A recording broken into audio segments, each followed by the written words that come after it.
Welcome to the Sales Leader Roundtable, a show where we explore, share, and learn about trends in leadership and sales acumen.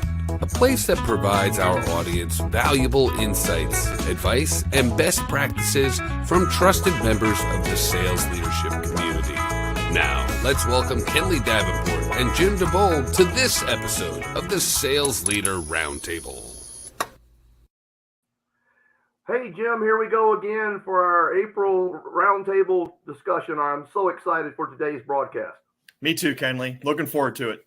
Well, I just want to thank our audience. Welcome, everyone, to the Sales Leader Roundtable TV and radio broadcast. We are so appreciative of Dr. Jacqueline and the USA Global TV for trusting us with this time slot each month. We're having a fantastic time sharing information about leadership. You know, what is the Sales Leader Roundtable all about? It's our show. We explore topics in leadership and sales acumen from some of the leading thought leaders in this space. Our goal is to bring you actionable and practical information that allows you to immediately grow your teams or your leadership skill set. Hello, everyone. My name is KENDLEY Davenport. I'm your co-host along with Jim DIEBOLD. Jim, say hello to our audience today. Hello, everybody. Thanks for joining us. Kenley, I'm really excited and intrigued by this very interesting topic we have today. Excellent. I know that I am as well, and I can't wait to get him introduced. Why don't you introduce our upcoming guest? Yeah, thanks, Kenley. Today we have Michael Hoffman with us. And Michael is a highly regarded international executive coach and mentor for top leaders in organizations around the world. Michael's former career as a symphony orchestra conductor and composer has undoubtedly made a large contribution to his keen ability to think outside the box. A pioneer in the area of lean for knowledge workers, his company LeanMail has for the past 15 years successfully enabled thousands of Outlook users to get control over their inbox in hundreds of companies, including the Fortune 100 on 6 continents. Born in New York of Dutch and American parents, Michael holds degrees from the University of Southern California, Arizona State University, and the University of Lund in Sweden. While LeanMail is based in Copenhagen, Michael resides in Barcelona. So let's welcome Michael to the show. Well, thank you very much. Really great to be here. Thank you very much, Kenley, for inviting me. We're so glad to have you. As I told you, your topic is something I've really been really looking forward to. You know, from your topic of from Symphony Conductor to executive coach, and the surprising link between leadership and music and business is just, I think, a fascinating area to explore with you today. And I got really excited about it when we talked earlier, Michael, because I had the pleasure back in my career to actually attend a live orchestra for which they did a motivational process like I think we're going to discuss today, where they made the link between team building, between leadership, and between business, and how conductors think about that in order to create the greatest experience they can when they're conducting music. So I'm really, really excited about getting involved in this today. Oh, great. Me too. Yeah, and as a trumpet player, I'm excited myself. So this is going to be fun, Michael. That's so right. I'm going to go ahead and I'm going to go ahead and kick us off here, with what I think is kind of an obvious question. What skills did you learn as a conductor that are transferable to executive coaching? Actually, nothing. There's nothing that's tying those two things together. I'm kidding, of course. So Love it.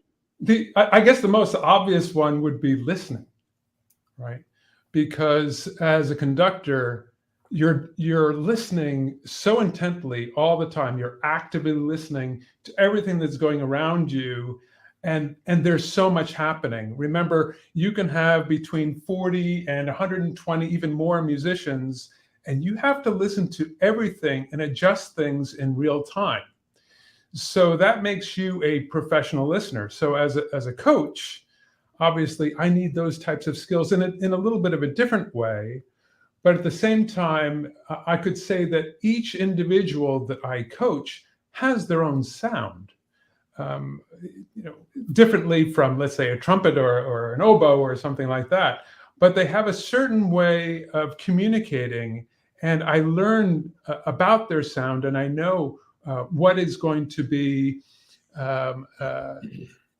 the way they are, what they should be sounding like, and when they're off track, when they're in their ego, when they're doing things that they wouldn't find appropriate for themselves. So I'm constantly listening for those things. Another thing that is very important to conducting is analysis. So a lot of people don't think about this. When the conductor is not on stage, they're off in some quiet room poring over the scores in so many different ways. That can be a rhythmic analysis, it can be tonal analysis, it can be harmonic analysis, all these different ways of understanding the music. And so as a coach and also as a leader, there's so much analysis there as well, right?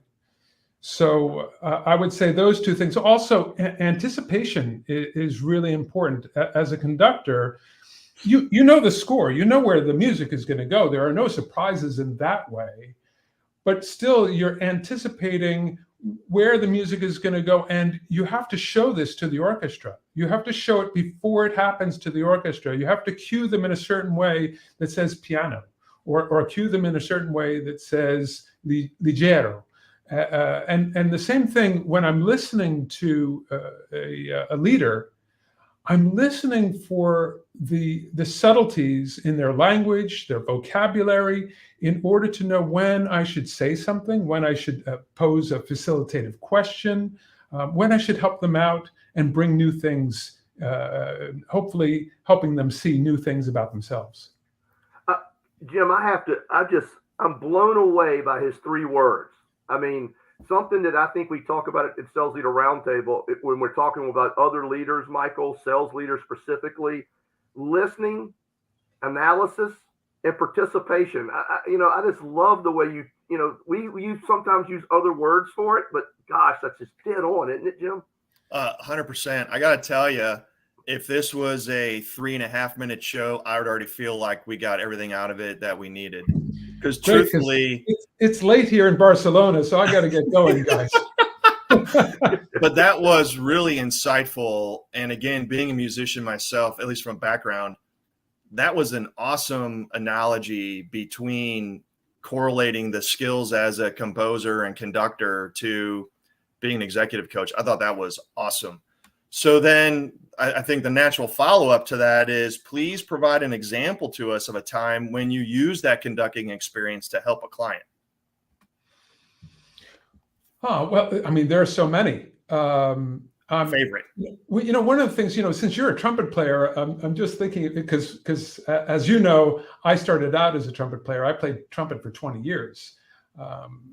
And I switched over to conducting after doing some work on, in any event, one of the things that I talk about with my clients is that you have to give it your all. You have to try your best and be as perfect as you can in all the various situations.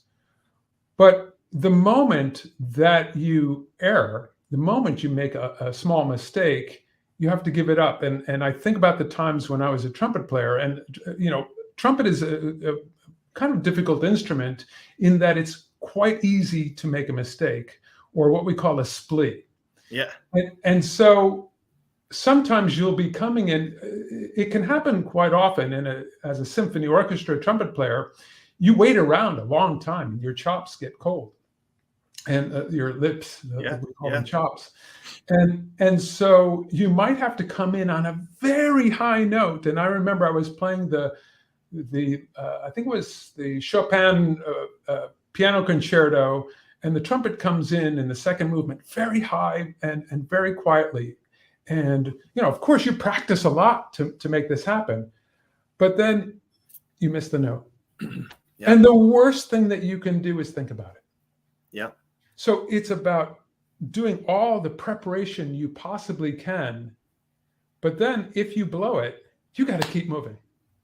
And I think that's very important. It's just an agile way of thinking, right? You make those mistakes, but keep going, keep going, keep going.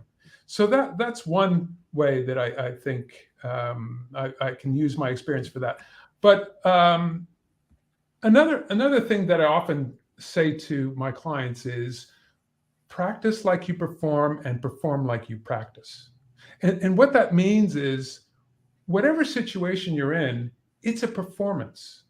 You may be just talking to some people in a Teams meeting. You may be talking to some direct reports. The vocabulary you use counts.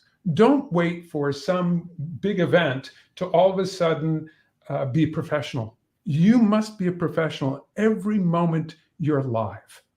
From the moment you wake up, get up out of bed. And that doesn't mean you can't kid around and have fun. That's also a part of it. But you're performing. Yeah. And you shouldn't forget that. I love those. Those are great insights. And you're right about the errors, because let's say, I don't even know, Michael, how many times in a year does a symphony tend to perform or practice? It's constant. It's constant, right? Yes. It's so 4 or 5 days a week. Inevitably, yeah. So inevitably those errors are going to happen.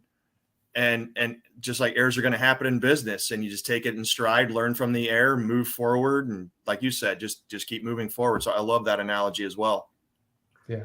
Yeah. I think you said something just really, really important. And you talked about practice, right?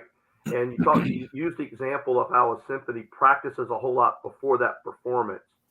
And we can see it in sports a lot. It's easy to follow that line of thinking when you're thinking about an athlete, right? Or even a race car driver or something of that nature. But I think, often forget in sales leadership or even executive leadership, if you're the CEO of a company, you sort of don't think of the CEO of practicing. But it's been my experience when I've watched and listened and read books about other CEOs and other people of great success in the world of business. They practice. They don't take anything for granted. And I think mid-America and a lot of people working up the ladder start to think as they climb the ladder, practice is not as necessary, when probably it's more necessary. Talk to me about how does a conductor practice? So unfortunately, a conductor doesn't have an orchestra to practice on when they're practicing away, right? So basically what we're doing is we have the music in our mind and we're going through that and we're thinking about how the music should sound. And sometimes we'll tinkle on a piano, and sometimes, basically that's what I was doing. I would sometimes play some lines on a piano, but you really have to do that all within your head. So it requires an enormous amount of concentration to do that. But that's just the gig. That's how it is for a conductor. You have to have a very good inner ear and an understanding of how things should sound. Well, I think good CEOs and good leaders are doing that, in their day-to-day work, as you just talked about. Hey, here's another question for you. Can you talk about a situation where you had to adapt your leadership style as the conductor, and how that has impacted your approach to coaching executives and helping others think about this? Well, as soon as you said that, I thought about an experience I had with the St. Petersburg Philharmonic. This is many years ago now. And it was the first time I was conducting a Russian orchestra. And I got up in front of the orchestra, and I was a greenhorn still. I was a young guy, young conductor. That means around 35 years old, by the way. So maybe not that young, but as a conductor, that's a pretty young age. And I got up in front of the orchestra and I gave the downbeat, and nothing happened. And I was freaking, and I was looking for the exit. I had over 100 people in front of me. We're talking about, 4,000 years of experience in this orchestra. And I brought my downbeat down on a piece that was written for this orchestra. It's called Romeo and Juliet. I'm sure you know this piece by Tchaikovsky. And I didn't know what to do. And so after the second time, the cellist to my right said, "Keep going." And so the third time I did this, I just kept going, even though the orchestra didn't respond. And then all of a sudden they responded. And I understood at that point that they respond so much later than a European orchestra or an American orchestra. And I had no clue about this. So, I made it through that rehearsal, and I went back to the hotel room, and I thought, I'm going to have to memorize everything because I need all my concentration to make sure that I adjust to this, because it was really, really quite difficult. And, long story short, I made it through all these rehearsals, and it was an amazing concert, and I'll never forget it. It was fantastic. And what was very difficult about it also made it extremely special, because you can do things when you have a time lag like that you can't do when things are direct. Right? You can express certain things in that small amount of time that you can't do otherwise. And so, when I think about, an executive and what that could mean for them, and I'm thinking, you simply have to adjust to what's going on around you. You do not have the control that you always want. And there is no running for the exit. So you can try to use a forceful method. And I can tell you that if I had tried to use some sort of a method where I say, hey, listen, guys, this is how I've learned to conduct in the university, and this is how we're going to do it today, probably I would have gotten zero respect from them and had a mediocre, we probably would have gone through the concert, they probably would have followed me, but it would probably have been a mediocre performance, and I wouldn't have learned anything.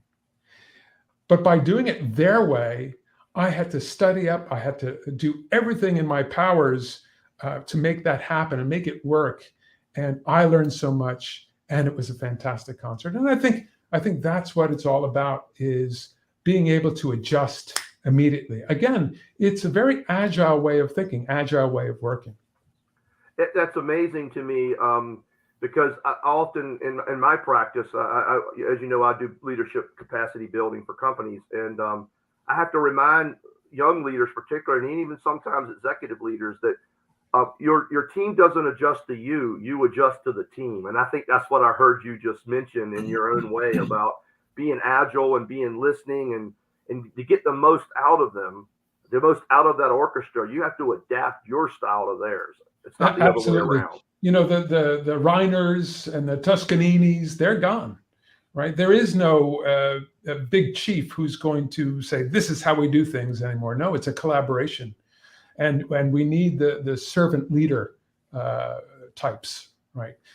It's funny how that this fits a conductor so easily. It's something you don't think about too often. It's interesting when you were describing that about the group. I thought about the comment you made at the beginning of this broadcast regarding each leader has their own sound. Well, in this case, the whole group had their own sound, if you will, their own way of doing things. You're in a different place, so you're learning that sound, right? Within that bigger organization, we do things a little bit differently than a similar organization. So to use your words, being agile is very, very important. Yeah, and I like that you brought up sound again, because it's so important in an organization. The sound of the organization. You could make an analogy of culture, right? The sound is the culture. And better than working on the technical part of an organization, working on the sound of the organization is a faster way to go, because everybody can hear that. Everybody hears what a good sound sounds like. Sure. They may not know exactly technically how to do that, but they know that. So if you're talking about that sound, they all have something that they can connect with. And so that's really important, the sound. Love that. Speaking of sound, that's kind of like the sound of communication, Michael. So how do you leverage your experience as a conductor to help executives improve their communication skills? Well, that's a really tough question, because it's a little bit general, and it's going to depend upon so many different variables. Most of the leaders that I work with are expert communicators. So it's not a question so much about little tricks for them, performance tricks and things like that.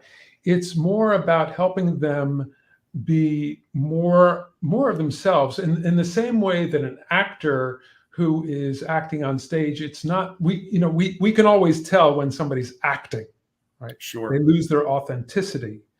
So it's about bringing up the energy and also taking the ego out of things. Because typically when a leader has challenges, it's often with their own ego, and they feel like they have to be a certain way, be a certain person, instead of getting more involved in their own ways of doing things, their own values, and having those things come out. So on the other hand, I have had some leaders that have had some problems working with direct reports or even working with their teams.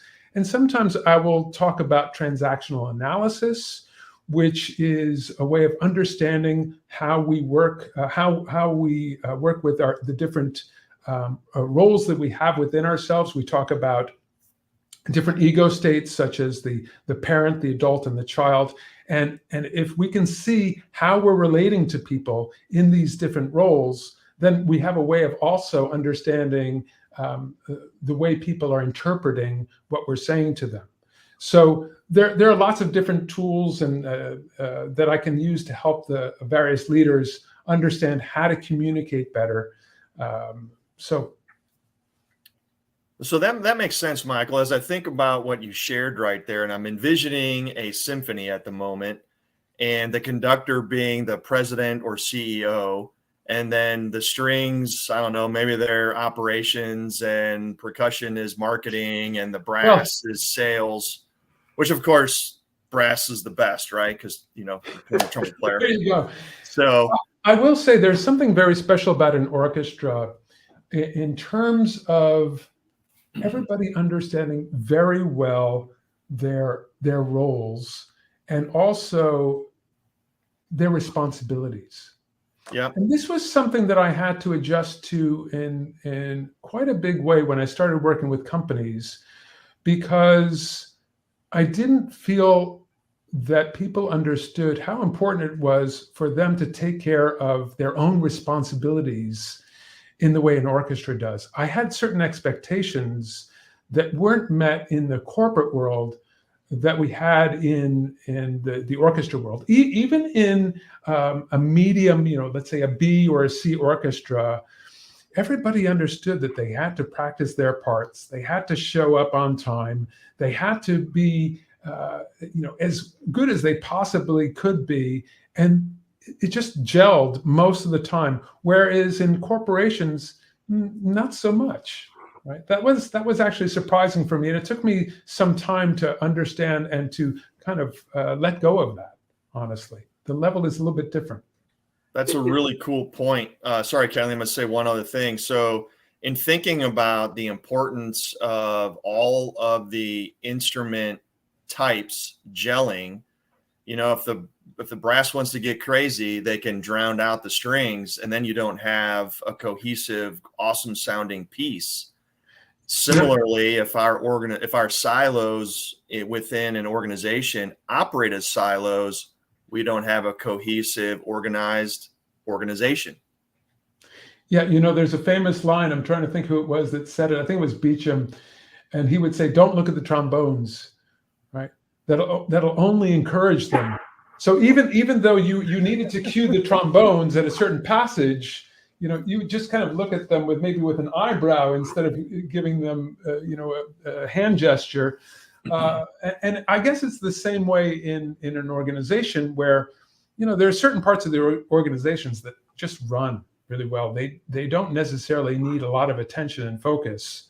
And maybe if you give them that attention and focus, they start to worry that maybe they'll start to pull back because of that. Why are you giving us what's wrong, right?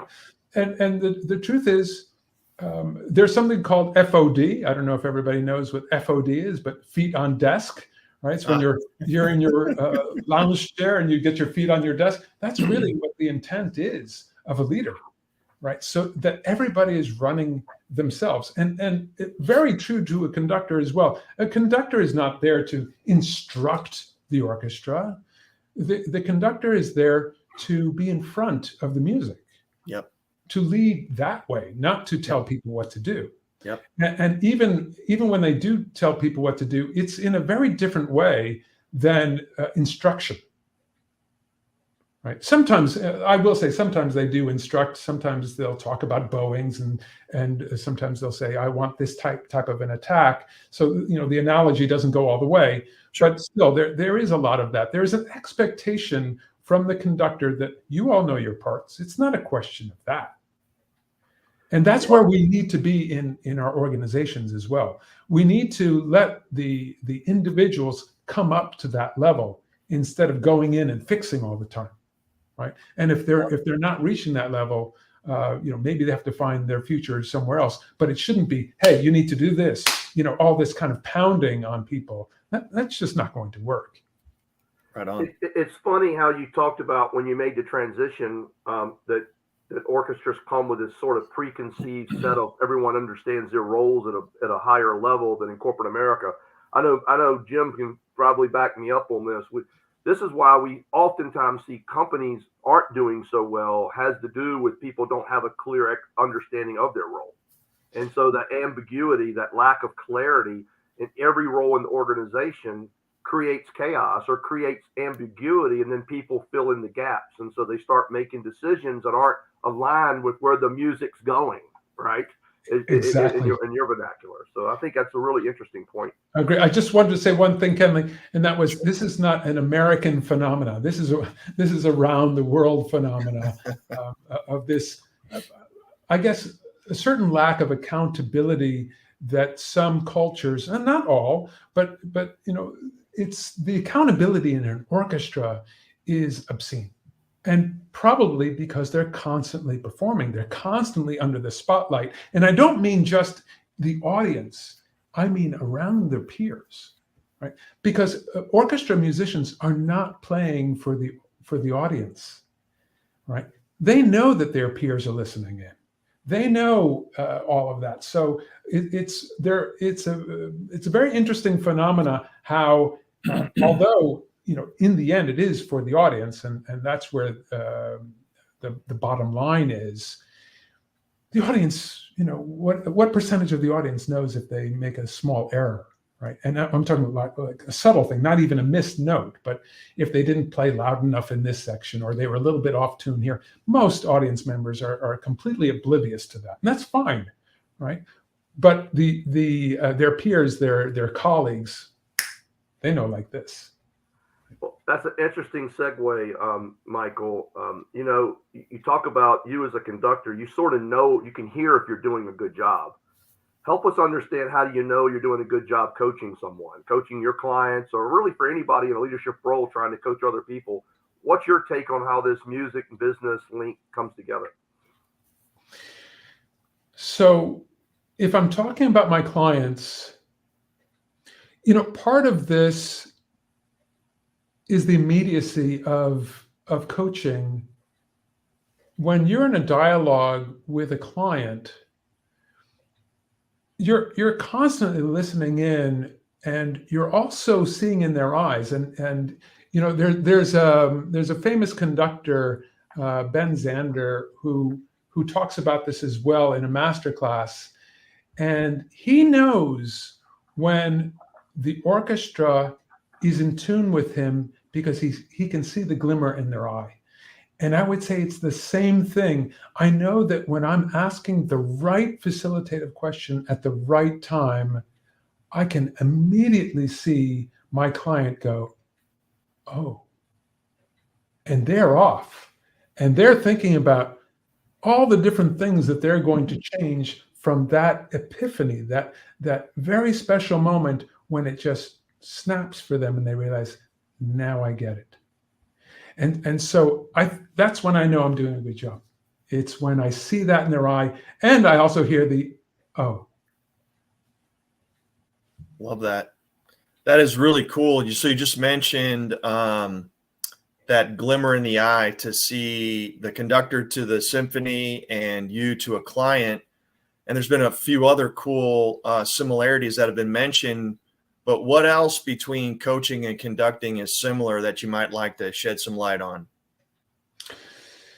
So I guess, one really important thing is trust, because there's nothing like the trust between an orchestra and a conductor. And you've probably seen videos with Bernstein, with Leonard Bernstein conducting, let's say, the Vienna Philharmonic, when they do the waltzes.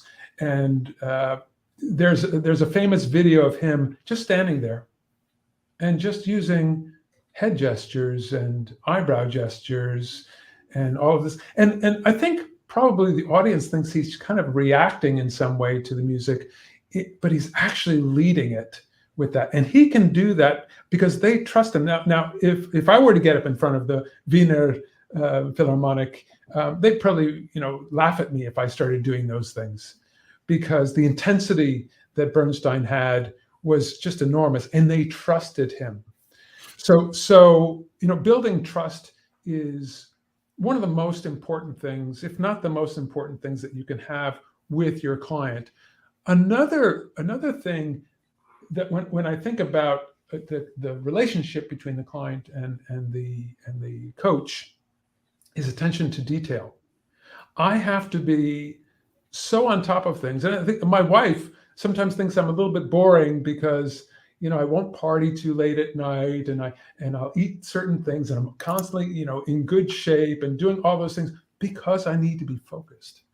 Because every time I come in front of a client, it is a performance, just like it would be in front of an audience. So that's really a big part of it. And I also mentioned anticipation before. That whole idea of anticipating what's coming. In the orchestra, you're anticipating a melody line, and you know that you have to give a certain inflection at the right time to bring across that moment so that people get the hair on their arms pop up, right? You get the goosebumps. And it's so similar as a coach when I'm listening in and I hear something and I think, okay, that sounds a little bit out of tune. That's not in the right harmony here. Something's up. I listen a little bit more, and then I'll ask that question just at the right moment, so that again we get that aha feeling. And those are the things that I think will help the client. And I think that's the kind of communication that I need with my client. Love it. That's great stuff. That's fantastic, Michael. We probably have time for one more good question, and I'm going to make it easy because I think you've really opened our minds to a lot of ways to think about your topic today. But, when you left music and started working with businesses, what surprised you the most? Because I know you have a very successful practice working with other executives. So I just want to, learn from those experiences, because I think our audience can hear that and self-evaluate a little bit in order to make them more effective leaders. Well, I will be very honest with you. I didn't think that they would take me seriously. That was the biggest surprise, because I symphony orchestra conductor. I didn't talk so much about my career as a symphony orchestra in the first 5 or 6 years of my coaching, because I didn't think that they would see me as, a quote unquote business person. And so I kept that under wraps for the longest time. And I guess when I felt really strong about my coaching abilities, that's when I started to unveil that. But it surprised me that people listened to me. It surprised me that I was able to make an impression. I was able to give them value. Still today, it's an amazing feeling, just like it is when you finish a concert with an orchestra. It's an amazing feeling that washes over you, and I still get those feelings when I'm coaching the leaders that I work with today. It's just so I would say that is what surprised me the most. Yeah. Well, thank you very much, Michael. This has been very inspirational to me here today, and I'm hoping that when lots of people listen to this podcast or go look at the streaming show, or those that might be watching live as we speak now, are getting some what I call golden nuggets of things to think about and how to connect what you are doing in their work lives and their leadership lives. Michael, why don't you tell the audience before we let you go how they can, if they want to learn more, they want to figure out more about what you have and how to connect with you. Tell us a little bit how they can catch up to you. Sure. Well, first of all, they can go to my my webpage. It's called ScaleYOU.org, and you can find information there. You can email me at mh@atrendia.com. Those are probably the best ways to reach me. And the third way would be going to LeanMail.com. So that's my email company as well. Excellent. Well, Michael, we so much thank you for being with us today. Any closing comments for Michael, Jim? No, that was awesome, Michael. I really appreciate that analogy, especially as people call food people foodies. So I guess I'm a music-y, I guess. So as a fellow music-y, that was really awesome. I love that analogy a lot. Thank you guys. Thank you so much. Great to hook up with you again, Kenley, after so many years. I really appreciate it. Thank you both. It's awesome. Michael, we're going to go ahead and announce now that you're actually going to be our speaker at our next Sales Leader Roundtable, which is on April the 26th at 12 noon Eastern time. And although we'll have a different topic, we'll be talking about efficiency and productivity with LeanMail, something company you founded and something many, many companies are using in order to become more productive. We look forward to having you at the end of the month. Yes. Thank you very much. Looking forward to that. Good having you. Thanks, Michael. Thanks for being with us.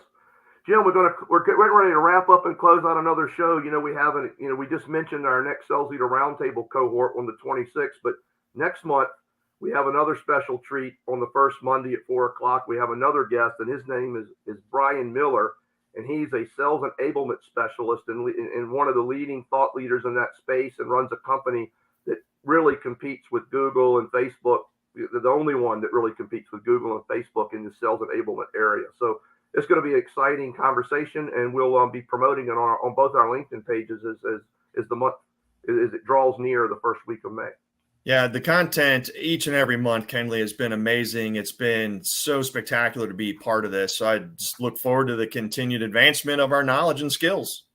I appreciate you, Jim. Always good to have you as a host. And to our audience, we look forward to seeing you next month on the first Monday at 4:00 Eastern time. Thanks, everybody. Thank you for being with us. Thank you for joining us today. You are now eligible to attend the peer-to-peer professional development network of the Sales Leader Roundtable. It is held on the fourth Wednesday of each month at 12:00 noon Eastern Standard Time. For an invitation, email us at info@salesleaderroundtable.com or visit us at www.salesleaderroundtable.com. Our next show is scheduled for the first Monday of each month. We hope you will join us again.